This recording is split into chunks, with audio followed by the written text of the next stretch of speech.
Hello प्यारे बच्चों, स्वागत है फिर से आपका एक बार एस्पायर क्लासेस में। तो आज हम शुरू करने जा रहे हैं काइनेमैटिक्स का लेक्चर नंबर 4, है ना। ओके, तो पहले ये क्वेश्चन से शुरू करते हैं। The given graph shows the variation of velocity with displacement. तो एक ग्राफ हमें दे के है ऐसे, ये ग्राफ हमें दे के है, इसमें v और x का ग्राफ बनाया गया जो कि ऐसे कुछ स्ट्रेट लाइन है ना। Which graph below shows variation of acceleration with displacement. तो हमें बताना है इस वेलोसिटी और x ग्राफ का a वर्सेस x ग्राफ इन चार में से कौन सा होगा। ठीक है, ओके। तो यहां पे हम मान लेते हैं कि ये वेलोसिटी है v0 और ये पोजीशन है x0। हमें पता है कि टाइम के बारे में कुछ नहीं बताया गया है, so the formula that we know is a is equal to v dv upon dx। हम यूज कर सकते हैं बिल्कुल।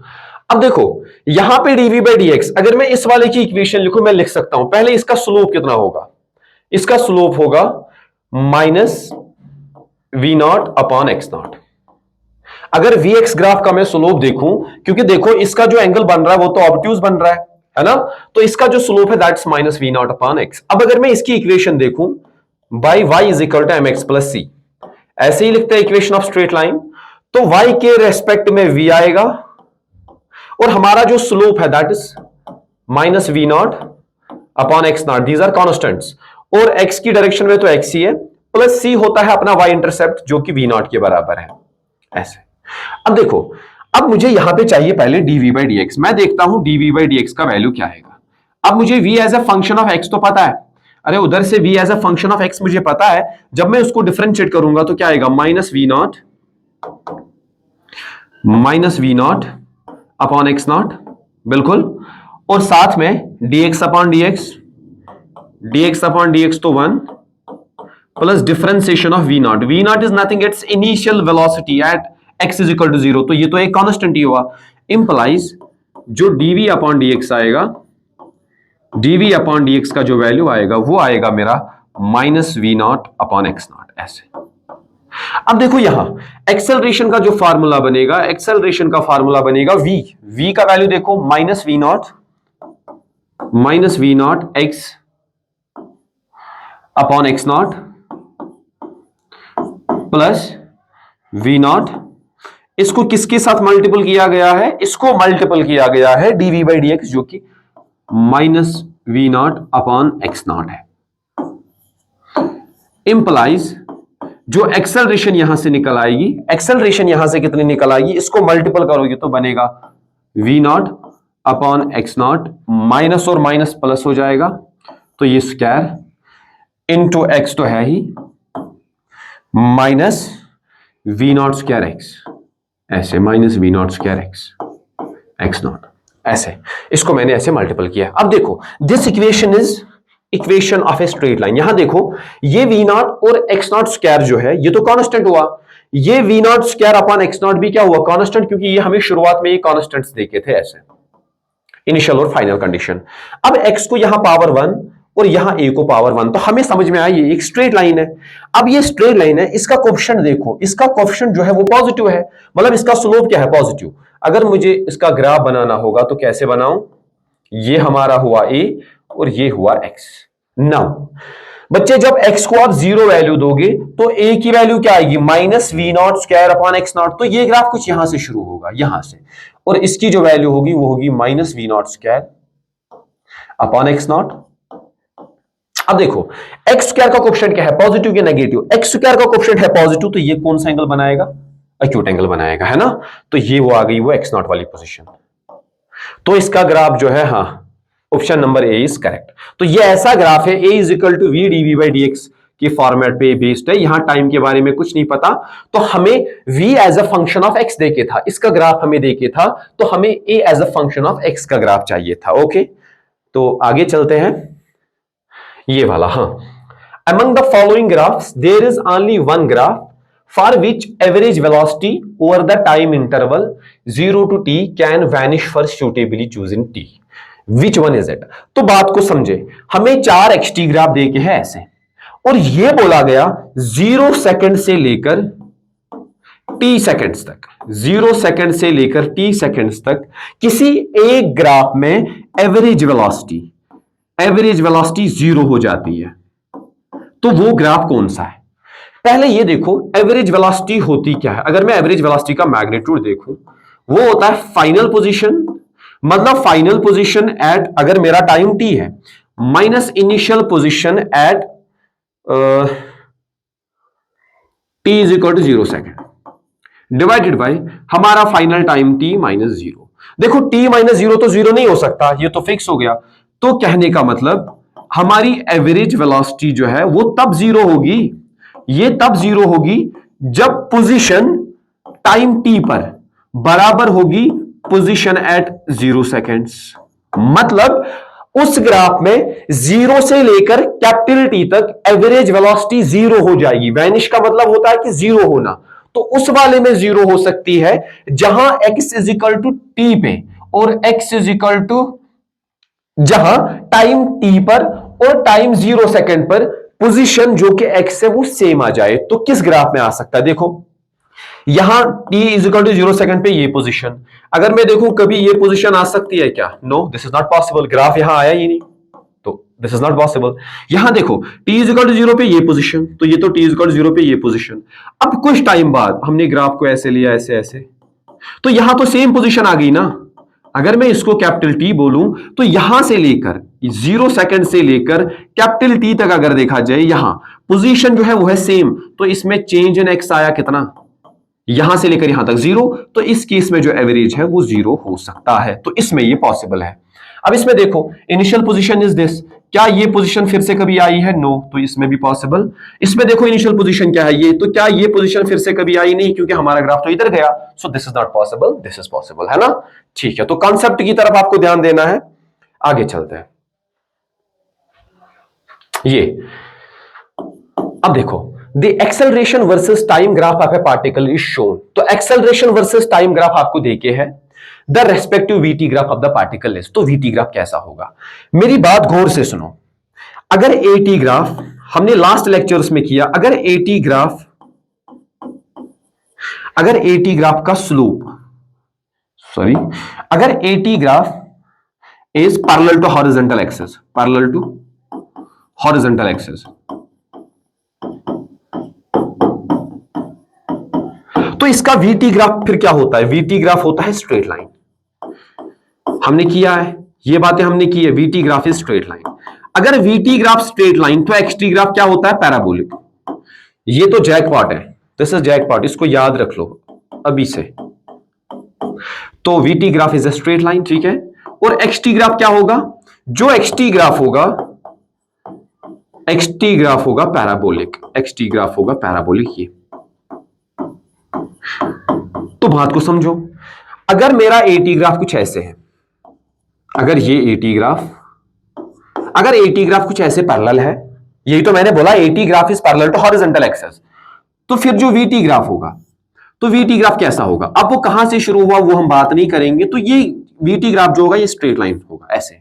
अब ये यहां भी जा सकता था, तो मुझे बस ये आपको बताना है कि एक स्ट्रेट लाइन है और इसका स्लोप क्या होगा? कांस्टेंट। और उसके बाद अगर एक्सटी ग्राफ कहां से शुरू हुआ नहीं, मतलब डिपेंड्स अपॉन की इनिशियल कंडीशन क्या है, तो ये ग्राफ कैसे खुलेगा? ऐसे खुलेगा। Are you getting it? तो ये चीज आपको समझ में आनी चाहिए। AT graph is parallel to time, VT graph is a straight line making some constant slope with time axis, and XT graph is parabolic. तो ये चीज अपने दिमाग में बिठा लो। अब देखो इस केस में बताया गया है एटी ग्राफ ही जो है ना, एटी ग्राफ ही स्ट्रेट लाइन है यहां से लेकर यहां तक। तो अगर एटी से वीटी जाएंगे तो ये तो straight line with some constant slope है, तो वीटी क्या बनेगा? पैराबोलिक। अरे है कि नहीं? अभी देखो एक्सेलरेशन इज इंक्रीजिंग, उसके बाद एक्सेलरेशन इज डिक्रीजिंग, तो इसमें पैराबोला का मुंह कहां खुलेगा? ऊपर की तरफ। और इसमें जो पैराबोला का मुंह है वो कहां खुलेगा? वो नीचे की तरफ खुलेगा। या पहले हम मैथमेटिकली इसको देखते हैं, यहां से लेकर यहां तक अगर मैं इक्वेशन देखूं, तो इसकी इक्वेशन में क्या लिखूं? मैं 0 से ये 0 ए और बी, अगर मैं लिखूं फ्रॉम 0 टू ए, फ्रॉम ऐसे 0 टू ए, एक्सेलरेशन की इक्वेशन अगर लिखूं तो क्या लिखूं? a इज इक्वल टू, इसका स्लोप है समथिंग m, स्लोप m मान लेते हैं, मल्टीप्लाइड बाय किसी भी टाइम t की बात हम करें तो acceleration is equal to m into t। This is the equation of this straight line because it is passing through origin. इस a को लिख सकते हैं dv upon dt is equal to m into t। तो ये इधर जाएगा, क्या लिखा जाएगा? dv अपॉन dt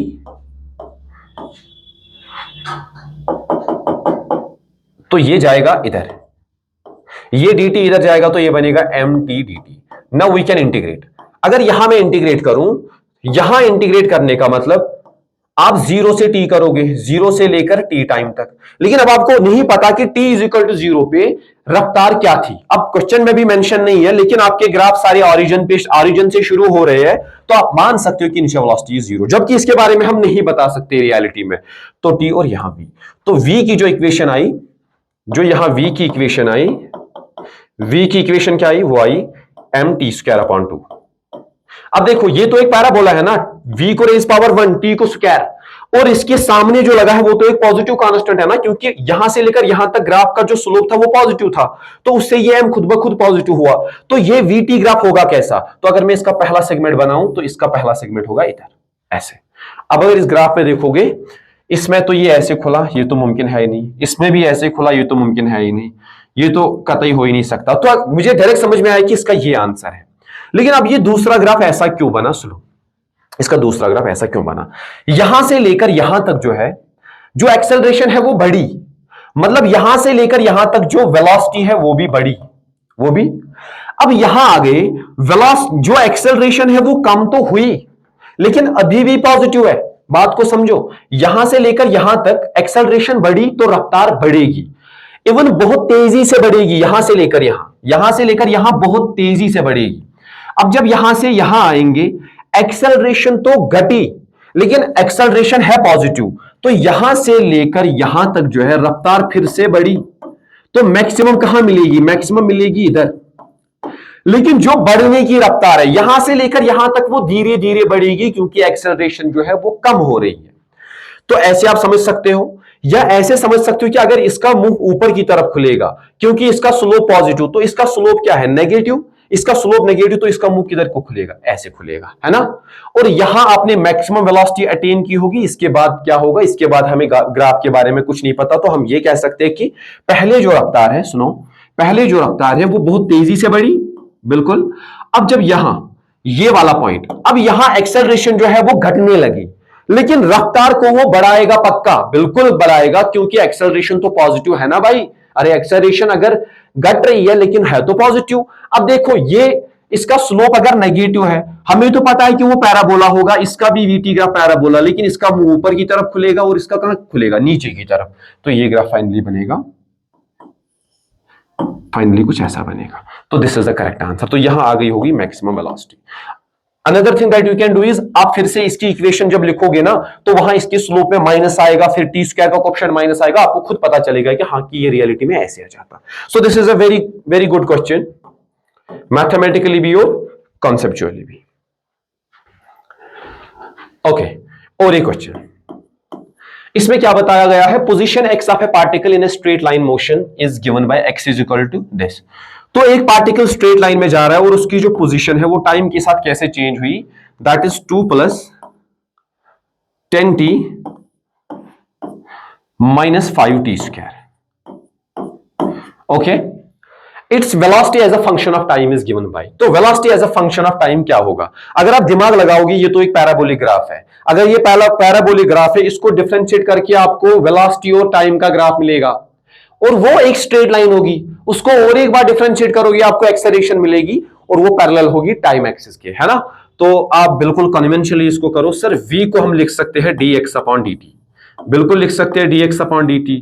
dx/dt लिखा तो यहां डिफरेंशिएट करो, 2 की डिफरेंशिएशन 0, तो 10 - 5 2 10। नाउ हमें पता है सर, जो हमें v की इक्वेशन मिली, जो v की इक्वेशन मिली वो है 10, इसको मैं ऐसे लिख सकता हूं -10t + 10। So this is a straight line, इसका स्लोप क्या है, नेगेटिव। अगर इसका स्लोप नेगेटिव है तो मुझे डायरेक्ट समझ में आएगा कि ये ग्राफ कैसे बनेगा। Without looking at options, we can construct this graph. This is v and this is t. अब देखो ये ग्राफ कहां से शुरू हुआ, इसका y इंटरसेप्ट जो है, अगर t को 0 दोगे तो वो 10, ये 10 तो y इंटरसेप्ट है ना, तो ये यहां से ग्राफ आएगा। सो दिस इज 10। अब देखो इसका जो स्लोप है वो तो नेगेटिव है, तो कहां आएगा ग्राफ, नीचे की तरफ आएगा ऐसा। सो हाँ, ये नहीं हो सकता क्योंकि यहां इसने ये वाला, यहां इसने 20 दे दिया, ये वाला तो पॉसिबल ही नहीं है। अब ये वाला जो है यहां इसने 10 दे दिया, सो दिस इज करेक्ट, है ना। तो ऐसे हमने ग्राफ्स को कंस्ट्रक्ट किया, एक ग्राफ से दूसरे ग्राफ तक कैसे जाते हैं वो भी हमने देख लिया, और मैथमेटिकली कैसे हम इक्वेशन को बनाकर ग्राफ को प्लॉट कर सकते हैं, है ना। तो और एक इंपॉर्टेंट चीज, एक्सटी ग्राफ पैराबोलिक, तो वीटी ग्राफ होगा straight line with some constant slope, and AT graph जो होगा वो बिल्कुल पैरेलल होगा हॉरिजॉन्टल या टाइम एक्सिस के। अब उल्टा सोचो, अगर एटी ग्राफ पैरेलल है टाइम एक्सिस के, तो वीटी ग्राफ क्या होगा, straight line with some constant slope, और उससे एक्सटी जाओगे दैट विल बी पैराबोलिक। फिर वी से फिर वो ऊपर की तरफ खुलेगा या नीचे की तरफ खुलेगा, that depends upon the coefficient of T square, है ना। वो चीजें हम डिस्कस कर चुके हैं। ओके, और एक consider the following position time graph. तो ऐसे हमें एक पोजीशन टाइम ग्राफ देके है, draw the velocity time graph. तो वेलोसिटी टाइम ग्राफ बनाओ। ये तो बिल्कुल सीधी सी बात है ना। देखो यहां से लेकर यहां तक जब बनाओगे तो मुंह कहां की तरफ है, ऊपर की तरफ, तो रफ्तार बढ़ेगी। अब यहां देखो, यहां जो रफ्तार है, यहां रफ्तार घटी घटी, यहां पे क्या हुई, 0। अब देखो फिर नेगेटिव में आई, अब नेगेटिव में आई तो यहां इस ग्राफ ने कैसा बैंड लिया, इस ग्राफ ने कुछ ऐसा बैंड लिया, तो मतलब यहां पे फिर से क्या होने लगी, यहां पे फिर से होगी 0, है ना। तो इधर भी 0 हुई, इधर भी 0 हुई। तो मैं तो इसको डायरेक्ट, एक तो आप इक्वेशन लिखो, लेकिन मैं तो इसको डायरेक्ट ही बनाता हूं क्योंकि हम ये चीजें डिस्कस कर चुके हैं। देखो वीटी ग्राफ, ये ग्राफ कहां से शुरू होगा, पहले मैं यहां एक टेंजेंट ड्रॉ करता हूं। तो मैंने टेंजेंट ड्रॉ किया तो मुझे समझ में आया यहां t इज इक्वल टू 0 पे जो स्लोप कुछ ना कुछ है, स्लोप 0 नहीं है, तो मतलब इनिशियली कुछ ना कुछ पॉजिटिव वेलोसिटी है, तो मतलब यहां, तो यहां हम शुरू करेंगे, ये हमारा ए पॉइंट। अब इसके बाद यहां से लेकर यहां तक अगर देखोगे तो इस पैराबोला का मुंह किधर है, ऊपर की तरफ, तो रफ्तार बढ़ी, और हमें पता है वो तो सर एक स्ट्रेट लाइन है, तो ऐसे।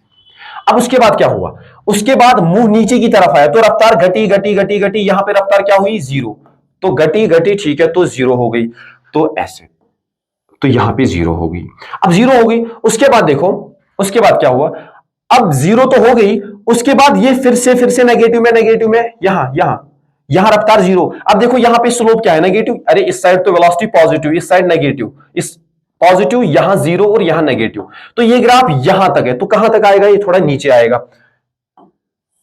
ऐसा इसीलिए क्योंकि ये वाला तो एक ही पैराबोला का हिस्सा है, ये तो एक ही पैराबोला है, तो इसका जो वीटी ग्राफ होगा वो एक ही स्ट्रेट लाइन होगी। फर्क बस इतना है कि यहां से यहां तो पॉजिटिव वेलोसिटी रही होगी इस सेक्शन में, और यहां वेलोसिटी जो है वो 0 रही, और उसके बाद वो नेगेटिव में आई, क्योंकि ये वाला पॉइंट जो है वो पलटी पॉइंट है, यहां पार्टिकल ने पलटी मारी है।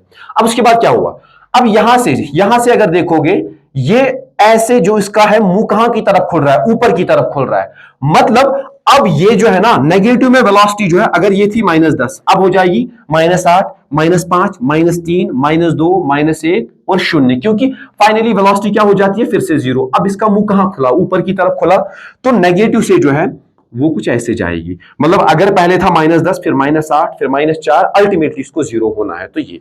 अब अगर पॉइंट्स को भी हम मेंशन करें, तो पॉइंट्स को कैसे मेंशन करें, सर ये हमारा पॉइंट ए, तो ये हमारा पॉइंट ए, और ये हमारा पॉइंट बी, ये हमारा पॉइंट बी, यहां पे हमने पलटी मारी तो ये हमारा पॉइंट सी, ठीक है। तो ये डी तक यही ग्राफ रहा, डी तक बिल्कुल यही ग्राफ रहा, और ई पे हमारी वेलोसिटी जो है वो 0 हो गई, है ना। तो ये, अब अगर इसका एटी ग्राफ बनाए तो कैसे बनाए, अब इसका एटी ग्राफ बनाते हैं। तो हमें पता है, देखो वीटी ग्राफ स्ट्रेट लाइन इसका बना है 1 2, देखो यहां से लेकर यहां तक एक ही स्लोप है, यहां से लेकर यहां तक एक ही स्लोप है, और यहां से लेकर यहां तक एक ही स्लोप है, तो 3 स्ट्रिप आएंगे एटी ग्राफ के। तो यहां ए से लेकर बी कुछ ऐसा रहा होगा, है ना। उसके बाद जो स्लोप है वो नेगेटिव हो गया, देखो इस वाली लाइन का स्लोप जो है वो नेगेटिव है, तो ग्राफ कहां आया, तो ग्राफ नीचे आया। उसके बाद स्लोप फिर से पॉजिटिव हुआ, देखो क्योंकि इस वाले का अगर स्लोप देखोगे वो तो पॉजिटिव हुआ, क्योंकि हॉरिजॉन्टल के साथ ये एक्यूट एंगल बना रहा है, तो ये कुछ ऐसे जाएगा, ऐसे। अब फिर से पॉइंट्स को मेंशन करते हैं कि हमारे जो जो पॉइंट्स है उनको मेंशन करते हैं। देखो ये हमारा ए बी, तो ये हमारा ए बी, ठीक है। अगर ये बी तो ये अगेन बी, और ये बी और डी तक सेम ग्राफ है, तो ये हमारा डी, अरे बी और डी तक तो ग्राफ सेम है, तो बीच वाला पॉइंट जो है वो कुछ सी होगा, और अगर ये डी तो ये तो इसके साथ भी कॉमन है, तो ये डी, तो फाइनल वाला हमारा पॉइंट जो है वो है E. So this is also important, how you mention the points on the graph. तो ये हमारा हो गया एटी ग्राफ। तो इन ग्राफ्स का आपस में कन्वर्जन करना आना चाहिए, और हमने इस पे बेस्ड जो है सारी इलस्ट्रेशन उसको लिया है। बाकी आपको बार बार प्रैक्टिस करते रहना है तो आपको खुद ब खुद परफेक्शन आएगी, है ना। ओके हाँ जी, तो अब हम और एक टॉपिक शुरू करते हैं, वो ये uniformly accelerated motion. Uniformly accelerated motion, पहली बात हम तो 1D के लिए पढ़ रहे हैं अभी। तो यूनिफॉर्मली एक्सेलरेटेड मोशन का मतलब क्या है? ऐसा मोशन जिसमें एक्सेलरेशन चेंज ना हो, उसे कहा जाता है यूनिफॉर्मली एक्सेलरेटेड मोशन। तो हम 1D की बात कर रहे हैं, तो in this type of motion, in this type of motion, in this type of motion, acceleration remains constant, acceleration remains constant या acceleration does not change, acceleration does not change, acceleration change नहीं होती इधर। उसका मतलब अगर ये एक body है, इसका acceleration इधर है तो इधर ही है। अब इधर है इस A के दो हिस्से, एक तो इसका मैग्नीट्यूड,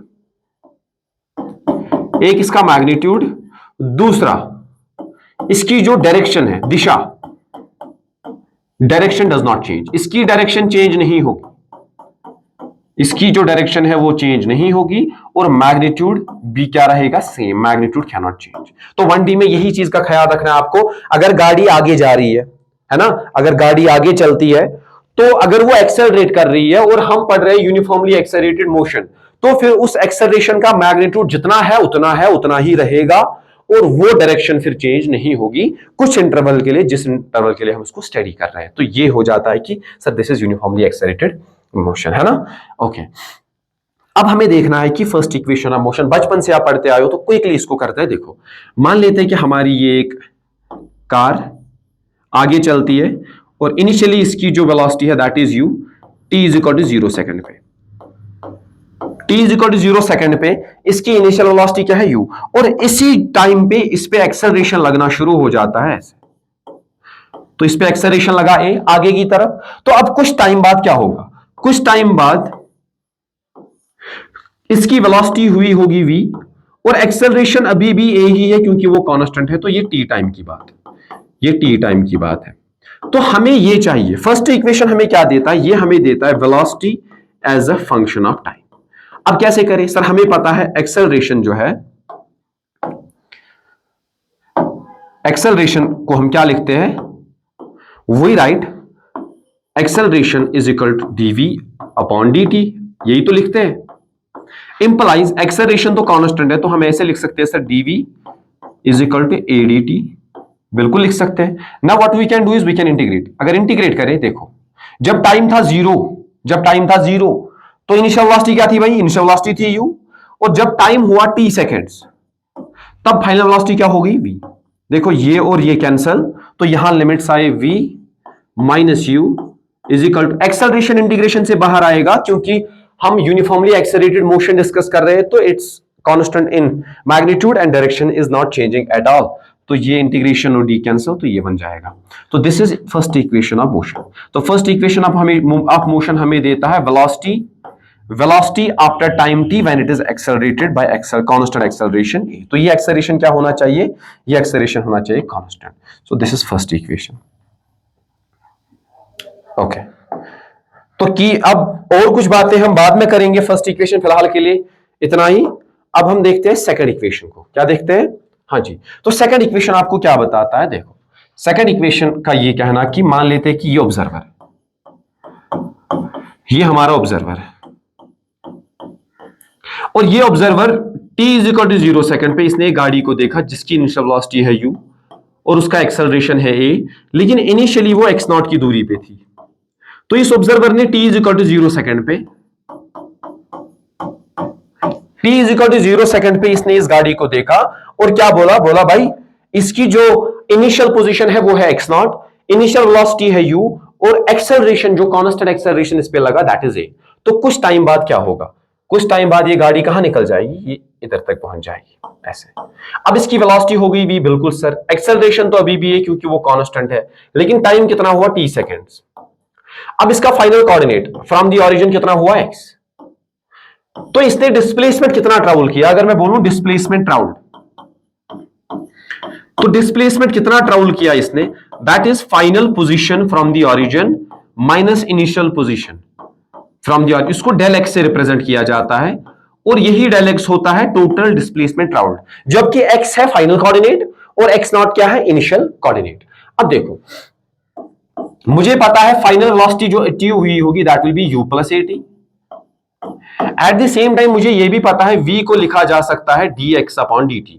अरे लिख सकते हैं, तो dx का वैल्यू आएगा vdt। Now what we can do, we can integrate. अगर इंटीग्रेट करें तो ये बन जाएगा dx इंटीग्रेशन v का जो वैल्यू है that is u plus at ऐसे multiplied by d into integration. Integration कहां से, जीरो से लेकर t। जब टाइम था जीरो तो लिमिट्स लगेंगे x के, तो यहां x नॉट और फाइनली x।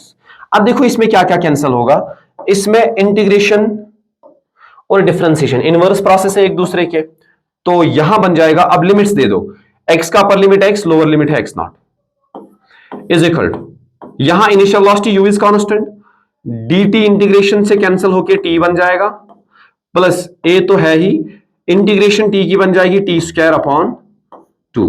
अब लिमिट्स क्या है, जीरो से लेकर t। अब देखो मैं इसको लिख सकता हूं ऐसे, del x is equal to, lower limit देने की जरूरत है नहीं क्योंकि वो जीरो है, ut plus half of at square, बहुत ही famous equation of motion this. तो this is second equation of motion.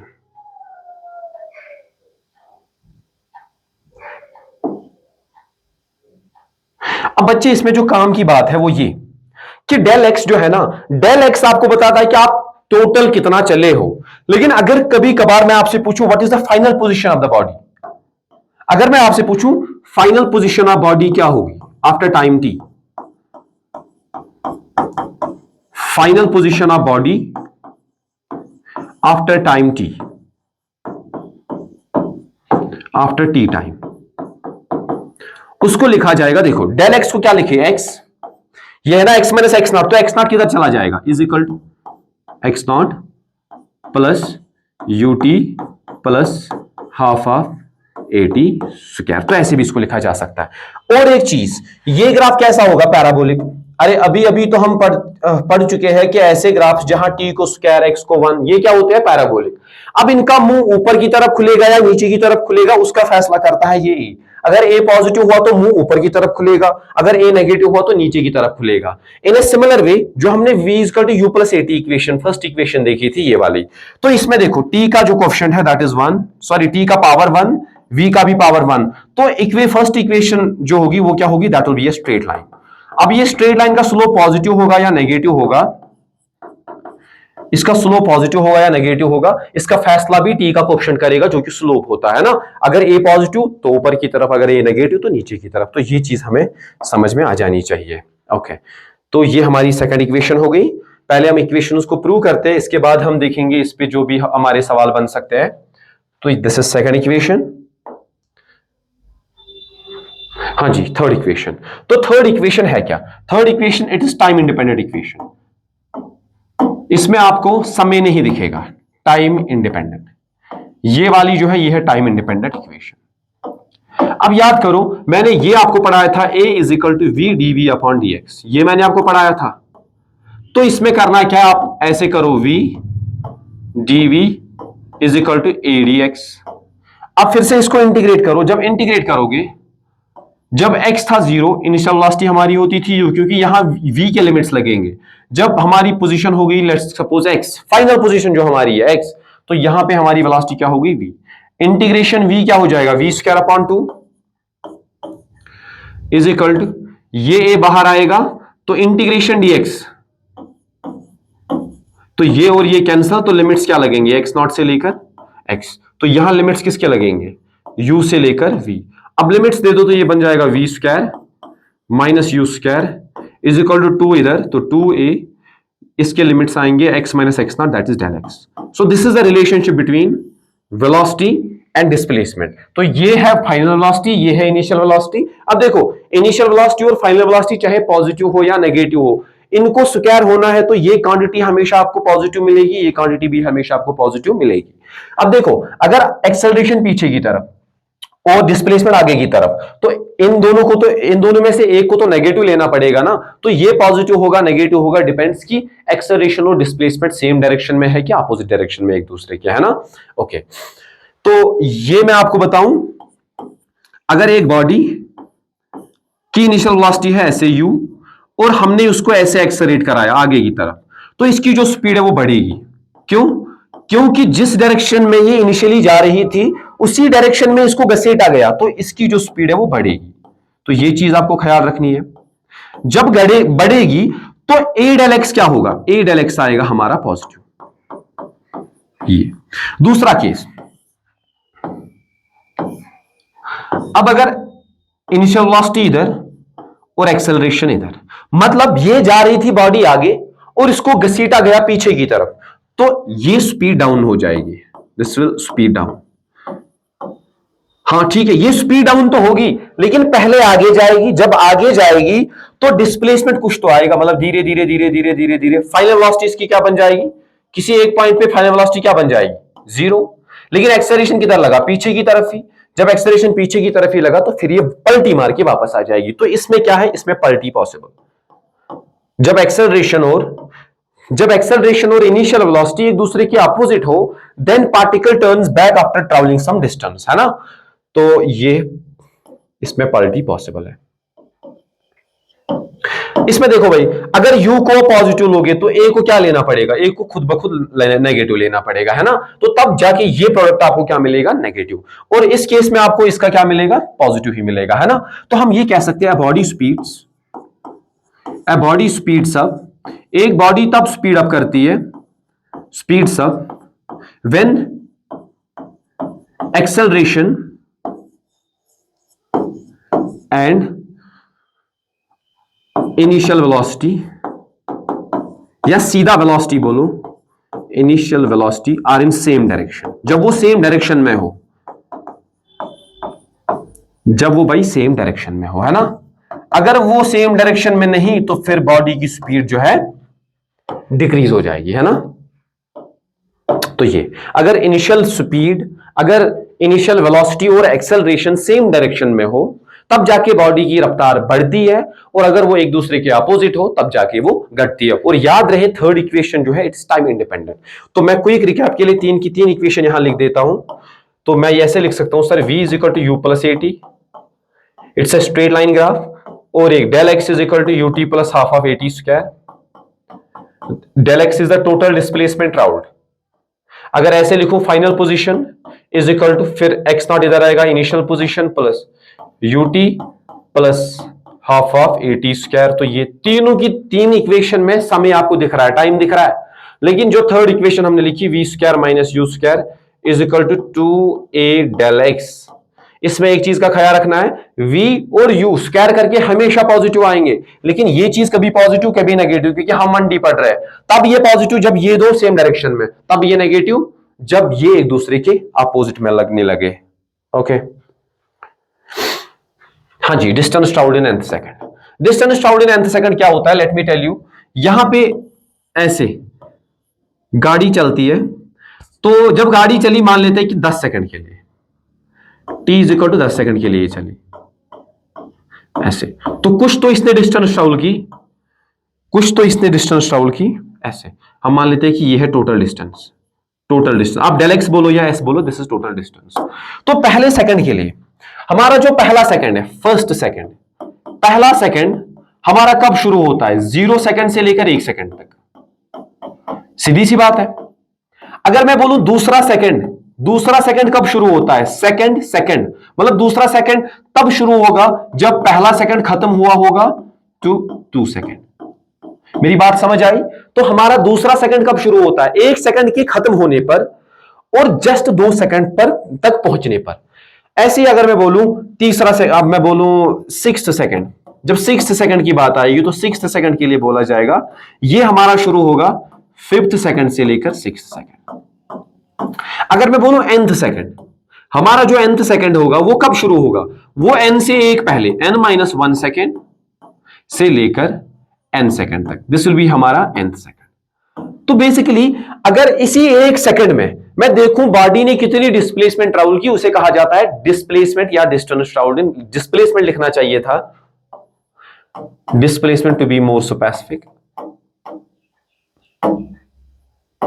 तो इस एक सेकंड में जो डिस्टेंस डिस्प्लेसमेंट ट्रैवल होती है उसी को हम कहते हैं displacement travel in an second. तो हमें इसका फार्मूला चाहिए होता है, क्या चाहिए होता है, फार्मूला चाहिए होता है, ठीक है। तो देखो हम फिर से इलस्ट्रेशन ले लेते हैं, ऐसे इनिशियल वेलोसिटी है u और बॉडी का एक्सेलरेशन है a। तो मान लेते हैं कि ये n सेकंड्स के लिए चलती है, तो ये n सेकंड्स के लिए चलती है, तो यहां हमारा t हुआ n सेकंड्स, क्या हुआ n सेकंड्स। तो n सेकंड्स में जो इसने डिस्टेंस ट्रैवल की उसे मैं बोलूंगा sn, टोटल डिस्टेंस जो इसने ट्रैवल की इसे मैं बोलूंगा sn। अब अगर मुझे चाहिए snth, इसका मतलब क्या है, अगर मुझे चाहिए snth इसका मतलब है डिस्टेंस, क्योंकि अभी हम स्ट्रेट मान रहे हैं नो पलटी, तो हम इसको डिस्टेंस भी अभी कह सकते हैं। तो डिस्टेंस बोलो या डिस्प्लेसमेंट इस केस में, तो nth सेकंड में डिस्प्लेसमेंट जो आएगी वो आएगी n सेकंड्स तक टोटल। देखो अगर मुझे nth सेकंड में चाहिए, मतलब इस वाले सेकंड में मुझे अगर चाहिए, तो मैं देखूंगा टोटल n सेकंड्स में कितना minus displacement in n-1 seconds. बात को समझो, मैं n-1 सेकंड्स में देखूंगा कितना आया टोटल स्टार्टिंग से, n सेकंड्स में भी देखूंगा टोटल कितना आया, उन दोनों को सबट्रैक्ट करके मुझे क्या मिलेगा, मुझे वो उस एक सेकंड वाले का मिलेगा। मान लेते हैं कि ये यहां पे टाइम हुआ था टोटल n-1 सेकंड्स, ठीक है ना। इसमें जो भाई डिस्प्लेसमेंट ट्रैवल होगी ये वाली, इसे क्या कहेंगे Sn-1। अरे भाई इसे क्या कहेंगे Sn-1।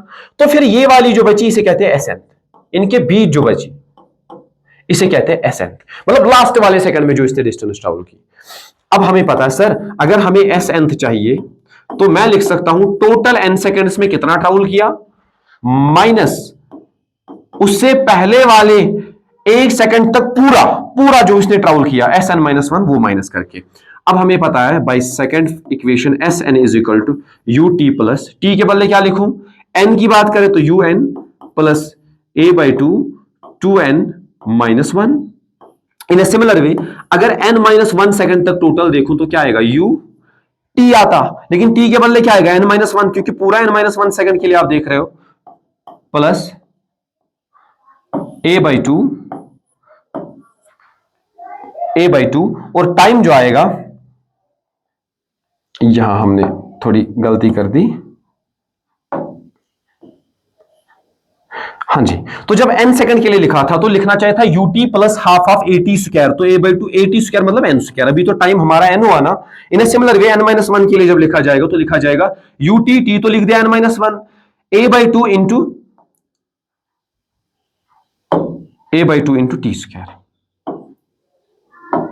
a/2 into t square है कितना n-1 होल स्क्वायर। अब अगर भाई Snth चाहिए तो Snth के लिए हमें इन दोनों को सबट्रैक्ट करना पड़ेगा। जब इसमें से इसको माइनस करेंगे तो आंसर क्या आएगा, क्योंकि वो कैलकुलेशन आप अपनी जगह करोगे a/2 2n-1। This is the formula that is very important for you. करना क्या है, इस Sn में से ये Snth आपको माइनस करना है, जो आंसर आपको आएगा वही आपको Snth का आएगा, और आंसर जो आएगा वो आएगा u plus a/2 into 2n-1। तो ऐसे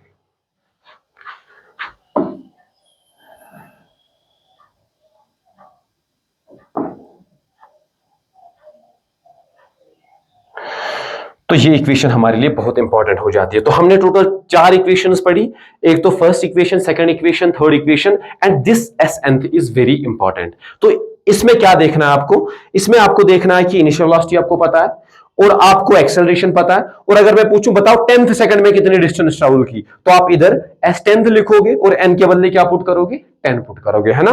ओके वेरी गुड। ओके जी, हाँ अब कुछ की पॉइंट्स जो है वो हम पढ़ने जा रहे हैं। ये हमें बचाएंगे किससे, ये की पॉइंट्स हमें बचाते हैं फ्रीक्वेंटली इक्वेशंस ऑफ मोशन को लगाने से। ये वाले की points, stopping time as name suggests कि बॉडी को कितना टाइम लगेगा रुकने में। पहली बात, ये बॉडी रुकेगी कब, ये बॉडी ऐसे ऐसे आगे चलती है और इनिशियल वेलोसिटी है इधर u। तो अगर इस बॉडी को रुकना है तो सीधी सी बात है, इसको स्पीड डाउन करना चाहिए, तो रिटार्डेशन किधर होना चाहिए, पीछे की तरफ। तो जो एक्सेलरेशन बॉडी की स्पीड को कम करे उसे कहते हैं रिटार्डेशन, है ना। ओके अब देखो ये बॉडी अल्टीमेटली आके यहां रुक जाती है,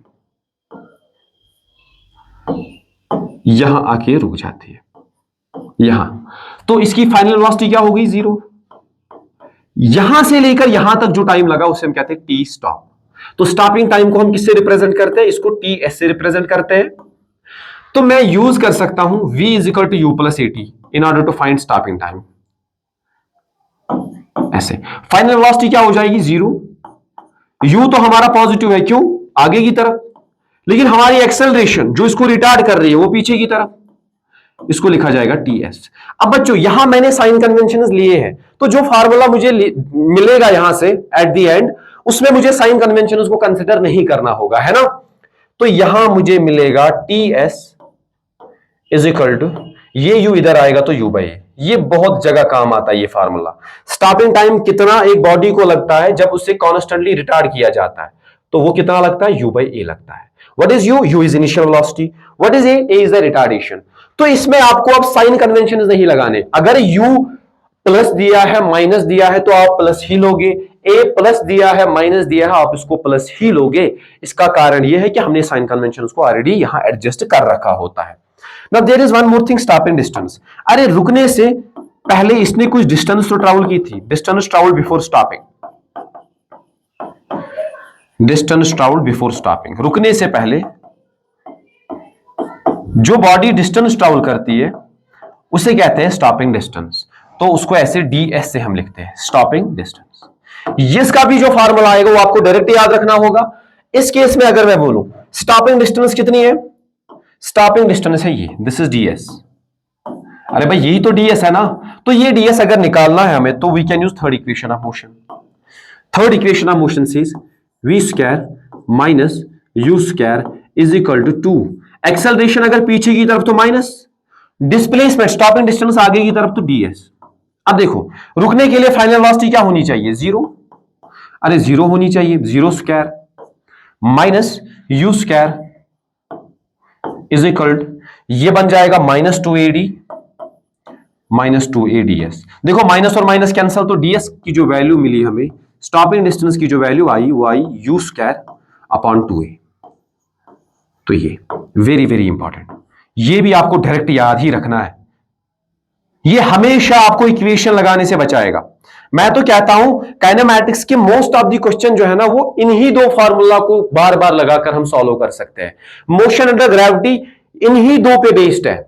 इवन मैं कहता हूं प्रोजेक्टाइल मोशन जो है वो इन्हीं दो फार्मूलाज पे बेस्ड है। तो हमने पहले इक्वेशन तो सीखी, v is equal to you plus A t, s is equal to U T plus half of A T square, v square minus u square is equal to 2a into s, s n is equal to you plus a by 2 into 2n minus 1। लेकिन इसके साथ साथ ये जो है ना ये आपके लिए जैकपॉट है, ये आपको बार बार बचाएगा। This is jackpot for you. Stopping distance, stopping time जो है वो है u बाई ए, हाँ जी सर ये, और स्टॉपिंग डिस्टेंस जो होती है that is u square upon 2a। और इसमें नो साइन कन्वेंशन, अब आपको साइन कन्वेंशन नहीं लगाने हैं, बट इसके लिए ये याद रहे acceleration should be constant. Acceleration should be constant. Acceleration की ना तो डायरेक्शन चेंज होनी चाहिए और ना इसका मैग्नीट्यूड चेंज होना चाहिए, है ना। ओके तो ये की पॉइंट्स थे, और एक दो की पॉइंट्स हम सॉल्व करते हैं वो ये, हाँ इस पॉइंट को पढ़े उसके बाद मास्टर साहब इसको सॉल्व कराते हैं। ये अपने आप में एक न्यूमेरिकल है, लेकिन डायरेक्ट याद रहे तो इसमें कोई बुराई नहीं है। For a body moving with acceleration a1 and a2 for time t1 and t2 respectively in 1d, then average acceleration is given by this. अगर एक बॉडी, सुनो, अगर एक बॉडी ऐसे स्ट्रेट जा रही है ऐसे, और इनिशियल वेलोसिटी इसकी u है और इसका एक्सेलरेशन है a1, कितने टाइम तक? t टाइम तक, मतलब t1 सेकेंड्स के लिए। तो यहां से लेकर यहां तक जो इसको टाइम लगता है, यहां से लेकर, ये डिस्टेंस नहीं है, टाइम यहां से लेकर यहां तक जो इसको लगा वो लगा टोटल t1 सेकेंड्स। फिर और t2 सेकेंड्स के लिए, फिर और t2 सेकेंड्स के लिए, यहां से लेकर यहां तक जो इसको टोटल टाइम लगा। इसमें देखो यहां वेलोसिटी हुई होगी v, लेकिन ये वेलोसिटी का फैसला ये a1 करेगा। अब यहां से लेकर यहां तक जो एक्सेलरेशन रहा वो रहा a2, लेकिन कितने टाइम के लिए रहा? t2 टाइम के लिए रहा। तो अब यहां जो वेलोसिटी हो जाएगी वो हो जाएगी भाई, लेट्स कॉल दैट v1। तो v1 का फैसला कौन करेगा? a2। तो हमें बताना है व्हाट्स एवरेज एक्सेलरेशन। तो एवरेज एक्सेलरेशन होता क्या है? Average acceleration is nothing, final minus initial. मुझे यहां से लेकर यहां तक एवरेज चाहिए, तो मैं लिखूंगा final velocity is v1 minus initial velocity is u upon total time क्या है t1 प्लस t2, तो हाँ t1 प्लस t2। अब देखो अगर मुझे ये v चाहिए, अगर भाई मुझे ये v लिखना होगा तो इस v को मैं क्या लिख सकता हूं, u plus a1 t1 first equation से, है ना। अगर मुझे इस v1 को लिखना होगा, क्या मैं v1 के लिए ये पूरी इक्वेशन फर्स्ट इक्वेशन यहां से यहां लगा सकता हूं? नहीं लगा सकता। क्यों नहीं लगा सकते? क्योंकि यहां एक्सेलरेशन a1 और यहां एक्सेलरेशन a2, तो एक्सेलरेशन पूरी जर्नी के लिए कांस्टेंट नहीं है, लेकिन यहां तक कांस्टेंट है तो लगा सकते हैं, यहां तक कांस्टेंट है तो यहां अलग से लगा सकते हैं।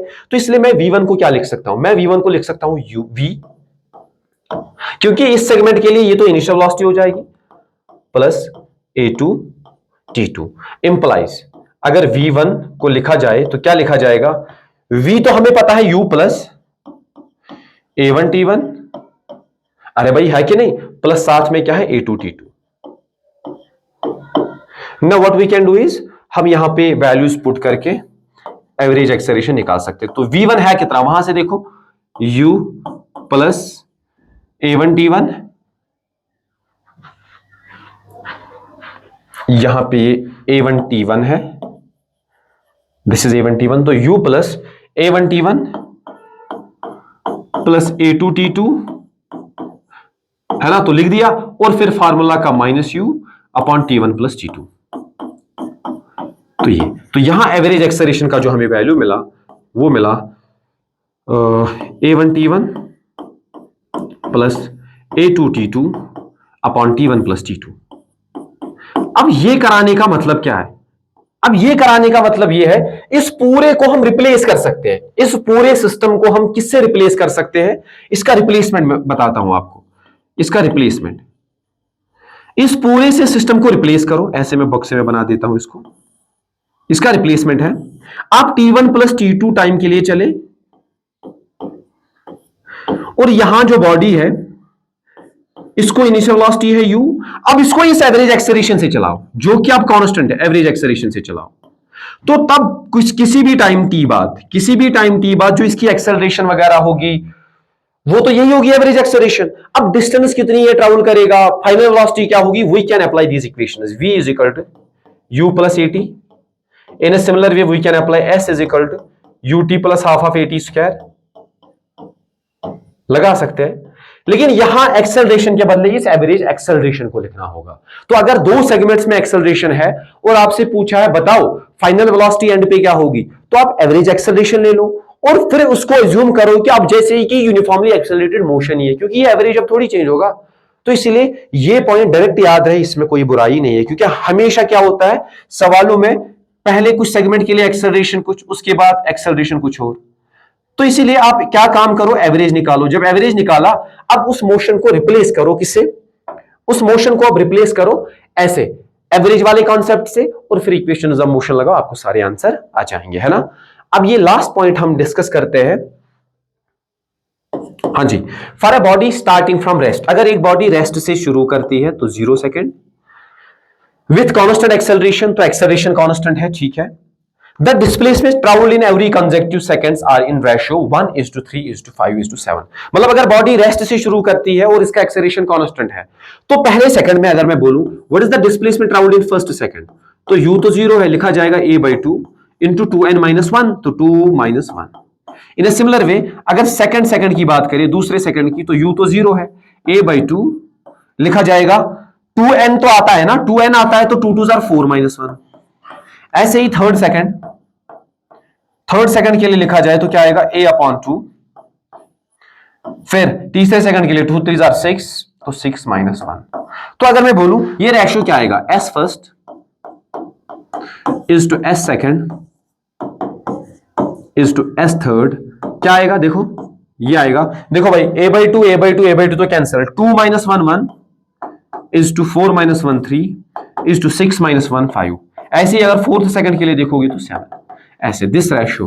तो मतलब कांस्टेंट एक्सेलरेशन से अगर हम देखें बॉडी ने रेस्ट से शुरू किया, तो पहले सेकंड में और दूसरे सेकंड में और तीसरे सेकंड में से जो डिस्टेंस का रेशियो होता है वो ऑड नंबर रेशियो होता है, वो इवन नंबर रेशियो नहीं होता, वो ऑड नंबर रेशियो होता है।